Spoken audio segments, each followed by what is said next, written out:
Hello everyone, welcome back to our YouTube channel. मु दुष्मन sir समस्त को स्वागत करुच्चे आमर यूट्यूब चैनल को।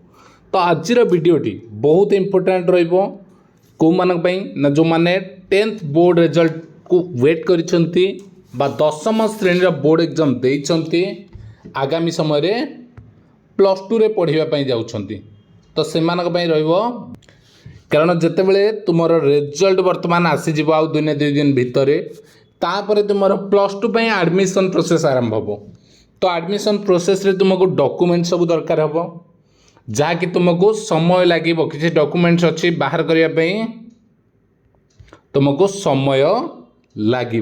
ठीक अच्छे तो ताको तुम केमी बाहर कर केबे बाहर कर को डॉक्यूमेंट दरकार देख। प्रथम कथा पूरा मन रखी दियो आ पारुच जदि तुम्हें नोट्स करनी मोर यही डॉक्यूमेंट दरकार +2 एडमिशन पाई आ प्रत्येक 10th श्रेणी बोर्ड एग्जाम देथिबा पिला मानको वीडियोटी पठेइबो निहाती कहीं तुम सांग से जो मैंने अच्छे से यही डॉक्यूमेंट्स ही दरकार पड़ो नले से एडमिशन बेले बहुत हैरान होगा पड़ो। बहुत पिला दौड़ती एमती वर्ष सा प्रति वर्ष एमती हुए पिला माने डॉक्यूमेंट नथिबो सर मु डॉक्यूमेंट्स बाहर कर पारनी। तो से वीडियोटी जहाँद्वारा कि तुम्हें पूर्वर डॉक्यूमेंट्स बाहर करदेव आ तुमको एडमिशन रे पूरा हैरान होबार नहीं आराम से तुम प्रोसेस चलो। तो गोटे CAF form common application form यहाँ कौटू आसो देख जिते बड़े तुम्हें +2 एडमिशन में ऑनलाइन अप्लाई कर तुम गोटे लास्ट रे CAF फॉर्म आसो से CAF फॉर्म को तुम्हें डाउनलोड करके रख प्रिंट करके ओके गोटे सेकेंड रहा ऑनलाइन मार्कशीट और HSC एग्जामिनेशन 2023-24 जोटा रही ओके तुमर जो मार्कशीट आसो एबे तुम गोटे रिजल्ट बाहर तार गोटे प्रिंट तुम सर्टिफिकेट आसको लेट हुए तुम्हें जिते रिजल्ट चेक कर ऑनलाइन तार गोटे प्रिंट मारिक बाहर करदेव ता सहित तुम जो डिजिटल सर्टिफिकेट तार गोटे प्रिंट तुम्हें करदेव दीटा कथा। तापर देख कौन तुम ना original school living certificate and conduct certificate जिते तुमको सर्टिफिकेट दिज्व स्कूल यहाँ देवे कौन original school living certificate SLC आ गोटे CC conduct certificate school living certificate आ गोटे कंडक्ट सर्टिफिकेट दीटा जिन से देवे स्कूल तुम्हें नहीं आसब आ गोटे माइग्रेशन सर्टिफिकेट स्कूल तुमको मिल एतिक जिनस स्कूल रू गला। तापर इम्पोर्टेंट कौटे आसे देख तुम जदि जनरल कैटेगोरी अच्छ किसी आवश्यकता नहीं कि जो माने OBC SC BC अच्छ किंबा SC ST अच्छ से दरकार पड़ो ई सर्टिफिकेट कास्ट सर्टिफिकेट तुमर कास्ट सर्टिफिकेट पूरा नुआ तुम्हें अप्लाई कर जैकि जनसेवा केंद्र में तुमर नुआ कास्ट सर्टिफिकेट तुम्हें बाहर कर जमते पूरा वैलिड थी।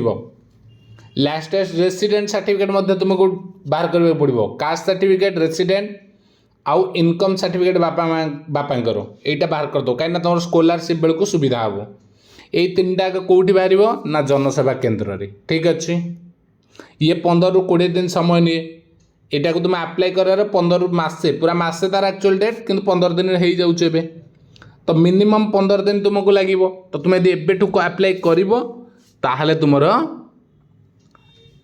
एडमिशन प्रोसेस बेलू को सब जिन तुम आगे रेडी थी से वीडियो ओके। जदि भी किसी न जानी पार्छ कमेंट बॉक्स में लिख तुम ये कौन कन्फ्यूजन मु तार भी आंसर तुमको देदेवी ओके। तापर देख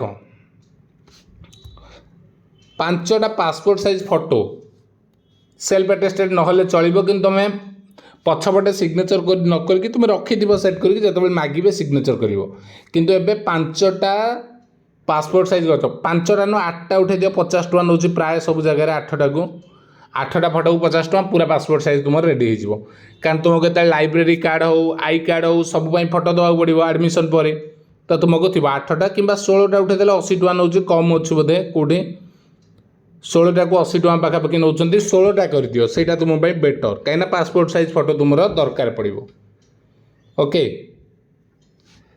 तापर आधार कार्ड यहीटा हूँ आउ गोटे भेरी इंपोर्टेंट जदि तुम आधार कार्ड रे बापा ना माँ ना आड्रेस कि तुम डेट ऑफ बर्थ जहाँ भी भूल अच्छी करेक्शन करिवार अछि आधार कार्ड को पूरा अपडेट करके रखिबो। आधार कार्ड को पूरा अपडेट करके तुमर बापांकर मांकर रखिथिबो। ठीक अच्छे। आउ तुमर गोटे बैंक पासबुक कारण जो स्कॉलरशिप तुम अप्लाई करिवो बैंक पासबुक दरकार हो तो एबेठु तुमको मुझे कहीदेली ये 10टा जिनस तुमको रेडी करने को पड़ो। ओके तो 10टा सर्टिफिकेट बा डॉक्यूमेंट्स तुम पाखे तुम्हें रेडी रखिबो जोटा कि तुमर एडमिशन प्रोसेस रे दरकार पड़ो। ओके ठीक अच्छे। तो परवर्ती जहाँ भी तुम डाउट्स अच्छी तुम कमेंट बॉक्स में लिखिपर। ठीक अच्छे। Thank you. वीडियो को बहु मात्रा रे शेयर करो और नुआ थिले चैनल को सब्सक्राइब निश्चिंत रूपे करो। Okay thank you. जय श्री राम।